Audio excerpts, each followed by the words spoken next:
Assalamualaikum warahmatullahi wabarakatuh. Senang sekali jumpa kembali dengan Wahyudi AS. Kali ini kita akan belajar matematika di SMP kelas 8 pada topik statistika bagian yang kedua, yang akan menyajikan berkenaan dengan ukuran pemusatan data pada modus.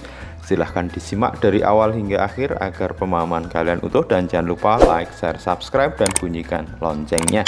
Pada video kali ini nanti kita akan sajikan berkenaan dengan modus, dan tentu kita coba implementasikan pada permasalahan terkait dengan modus. Semoga kalian bisa memahaminya dengan mudah. Tetap semangat, matematik is very easy. Ukuran pemusatan data yang kedua setelah min atau rata-rata adalah modus. Modus adalah nilai yang paling sering muncul dalam suatu data, ya. Sehingga nanti karena di sini yang dilihat nanti adalah tingkat dari seringnya data itu muncul, maka ada beberapa kemungkinan bahwa modus itu nanti datanya bisa tunggal atau satu, bisa dua, bisa tiga atau lebih, bahkan bisa tidak ada modusnya. Oke, sekarang perhatikan contoh berikut, ya. Tentukan modus dari data 4, 5, 6, 6, 6, 7, 7, 8, ya. Oke, untuk bisa mendapatkan selesaian dari permasalahan ini, kita kembali ke definisi dari modus. Modus adalah nilai yang paling sering muncul. Jadi kalau kita amati di sini, 4 itu muncul sekali, ya. 5 muncul sekali, 6 ini ada 3 kali, kemudian 7 muncul 2 kali, dan 8 muncul 1 kali. Sehingga kita bisa dapatkan bahwa data yang sering muncul adalah nilai 6, yaitu sebanyak 3 kali, ya. Oke, sekarang kalau disajikan dalam bentuk tabel distribusi frekuensi sebagai berikut, ya. Tabel di samping menunjukkan data nilai ulangan matematika sekelompok siswa. Tentukan modus dari data tersebut.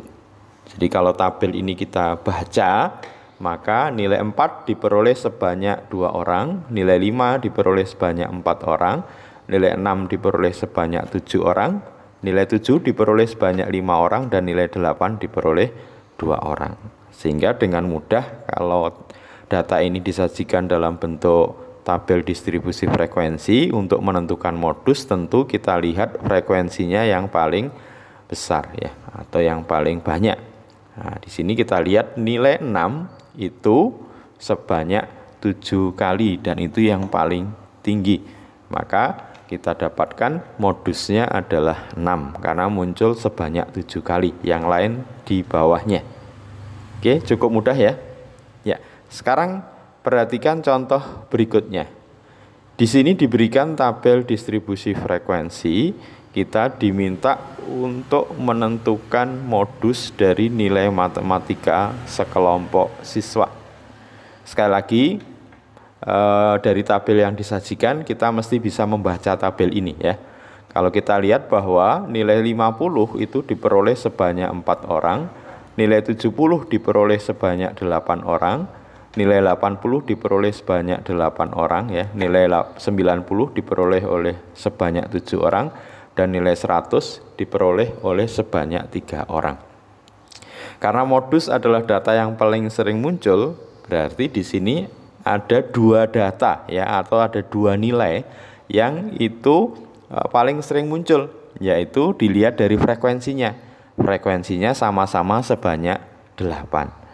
Maka berarti ada 2 modus dari data yang disajikan pada tabel tersebut, yaitu nilai 70 dan 80. Karena sama-sama paling sering muncul, yaitu sebanyak 8 kali, ya. Oke, berikutnya perhatikan data. Tentukan modus dari data 3, 4, 5, 6, 7, 8, 9, 10, ya.